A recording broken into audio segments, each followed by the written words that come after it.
we talked yesterday with the Attorney General of Tennessee about the 6-3 ruling that came down allowing the state of Tennessee to not permit minors to be receiving these gender transition treatments, right? In my opinion, they're barbaric, particularly for young children. If you're an adult and you want to have a cosmetic procedure that makes you happier, you think will make you happier, I think that is at least a choice you can make. But as I said in that argument yesterday, we don't even let kids get tattoos because we recognize a lot of times kids make choices that they wish they wouldn't have made. And probably the tattoo that your average kid would get when he was 14 or she would get when she was 14 would be very different in terms of what they might want, even if you'd want a tattoo at all at 24, 34, 44. And so we say, hey, you can't get tattoos until you're at least over 18. And so it seems to me that the logic of, hey, you shouldn't be able to chop your penis off or you shouldn't be able to chop your boobs off, that would actually maintain and have some cogency. In fact, I was thinking about this even more with Supreme Court Justice Kagan. I was thinking about it in the context of minor crimes, meaning minors who commit crimes. We are so of the opinion that kids under 18 shouldn't be responsible for all the choices that they make, that you can commit a crime as a juvenile and we wipe it clean because we basically have decided as a society, hey, sometimes you shouldn't be held accountable for the choice you made when you were 16 for the rest of your life, and so we will clear juvenile crime records. Now, sometimes the juvenile crimes can be so significant that juveniles are tried as adults. Yes, there are varying degrees of that which occur.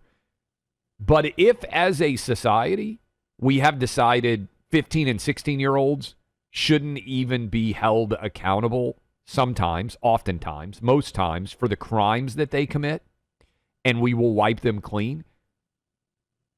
And Judge Kagan is a strong advocate of that perspective.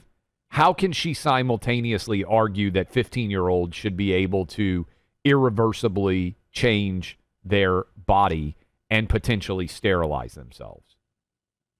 I would love for Judge Kagan, who I think is actually intelligent, to try and explain that to me and to all of you. And I was thinking about that yesterday. I had like a 4-hour delay on my flight back from D.C. So I was doing a lot of reading. I was doing a lot of thinking. And some of you may have seen the tweet that I put out. It was a 6-3 decision yesterday that the state of Tennessee had the ability to restrict minors from having these gender surgeries, which could be so destructive for them as adults that we're not going to allow it in my home state where I am right now of Tennessee. And it was 6-3.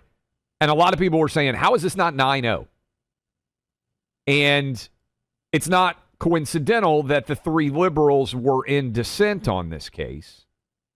But I did think it was interesting that 2 of the 3 liberals, Kagan and Sotomayor, don't have kids. And that if for people who raised kids, it was 6-1, these decisions shouldn't be made. And I was thinking about, you remember when Judge Sotomayor said, maybe we need a wise Latina on the Supreme Court. You remember that when she was arguing that her identity in some way was going to make her a better judge, which in general I think is mostly not true. But I did think, isn't that kind of interesting? That the only parent that voted in favor of kids being able to have these surgeries was Ketanji Brown Jackson. That otherwise, the parents on the Supreme Court said, yeah, we're not going to allow this to happen. It was 2-0 from women who don't have children saying that kids should have the right to alter their bodies in a way that could leave them sterile at 14 or 15 years old. And it was 6-1. Ketanji Brown Jackson was the only parent who said, hey, I disagree and kids shouldn't be able to do this. And yesterday I was kind of making a joke about how my middle son believed he was a Jedi and dressed up like he was a Jedi. And he had a braid. But we didn't actually think he was a Jedi. And probably at some point in time, by the way, my middle son dressed up. He wanted to be somebody different every day. Some days he wanted to be a ninja. He basically was great. Super fun kid when he was young. But every day for him was like Halloween. Some days he wanted to be a pirate. He would wake up every day and be like, today I'm a ninja. We'd be like, okay, you're going to go throw some throwing stars. And he'd say, today I'm a Jedi. And so, okay, well, you're going to be dressed up like Luke Skywalker. He liked Anakin. He even had the fake Anakin scar for Star Wars people out there. Every day he dressed up and he wanted to be a different kind of person. My youngest kid actually had tons of imaginary friends. And sometimes he would want mom and dad to have conversations with the imaginary friends.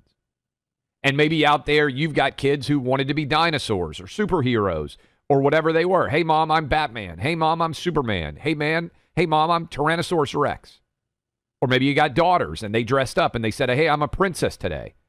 Or today I want to be Princess Jasmine. And tomorrow, for those of you, Aladdin, tomorrow I want to be Mona. Or whatever the different princesses are. It's not real. And probably you had kids who woke up the morning after their birthday party and you said, hey, what do you want to have for breakfast? And they were like, birthday cake. You're like, I don't think you're going to get birthday cake for breakfast. Kids make choices all the time that are not rooted in rationality.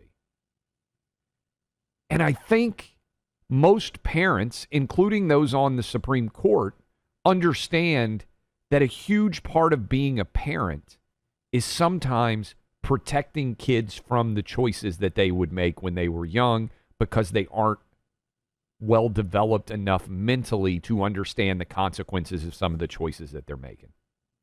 Now, in my own parenting, which I'm far from perfect, but we've tried to keep our kids off social media. And that's partly because of what I do. Until they're at least in their teenage years and they just want to chase girls on there, which is its own problem. But because so many kids, they go back and they look and see what they posted when they were 14 or 15 years old, and they're like, oh my God, you quoted rap lyrics with the N-word in it when you were 14. Oh my, you're 24 now and you're a pro athlete, but you've got to apologize. And we don't hold kids, by and large, accountable for all the choices that they make when they're young, even if they're criminal, because we don't think their brains are well developed enough to be entirely accountable for the choices that they made. How can someone like Elena Kagan, how can someone like Justice Sotomayor believe in that when it comes to the criminal justice system, but simultaneously believe, oh, that 14-year-old, well, he should chop his penis off and the state should allow it? I think it is, in this particular case, somewhat consequential that almost every parent said, yeah, we can't allow that because they've lived through what I just described. The kid who believes he's a Jedi. The girl who believes that she is a princess. The imaginary friends that are treated as real life, but we all know are not actually there. What does it say about Ketanji Brown Jackson? That she doubtless has been through this because she is a parent. I'm sure that her children have had all sorts of imaginative experiences.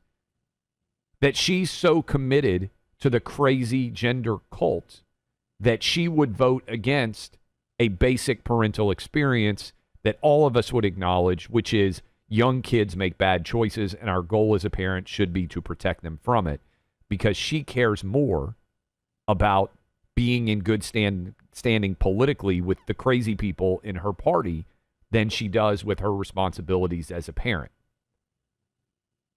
I do think that's not coincidental, and I think it's significant. And I was thinking about it as I was sitting at the airport with my 3-hour plus delay. We'll talk about it. You guys can weigh in 800-282-2882. I want to tell you, though, Today is a holiday, but one of the days that is continuing to echo throughout history is 9/11. Tunnel to Towers. The work that Frank Siller is doing, I try to help him out as much as I can. Last year, they had a huge multi-million-dollar fundraiser. I was the MC. I was happy to be involved in it. You may remember I was down in West Palm Beach at his most recent fundraiser. I try to get to as many of these events as I can because I don't want to forget what happened on 9/11 back in 2001. It's been 25 years. People are still continuing to deal with the ravages of 9/11. And Frank Siller and his company and everybody that he's brought together, they're trying to take care of not just 9/11 victims and their families, but also everybody out there, first responders, military, police, people who put their lives on the line every single day for all of us. You can give $11 a month. You can join both Buck and myself. All you have to do is go to t2t.org. It's super easy. Everybody can do it. It is a small donation and just a moment of gratitude that all of you can give for all the people out there that are putting their lives on the line. Mortgage-free home can make a tremendous difference for somebody who's injured or, God forbid, has lost their life. Like our Sergeant Jesse Clark, he died after a chemical exposure caused a large tumor to form in his brain, paralyzed the left side of his body, his military service came to an end, and he wasn't able to take care of himself. Thanks to Tunnel to Towers, they built he and his family a new smart home. They do this for so many people out there. They can do it for so many more if you guys join me and donate $11 a month to Tunnel to Towers at t2t.org. That's T, the number 2, T.org.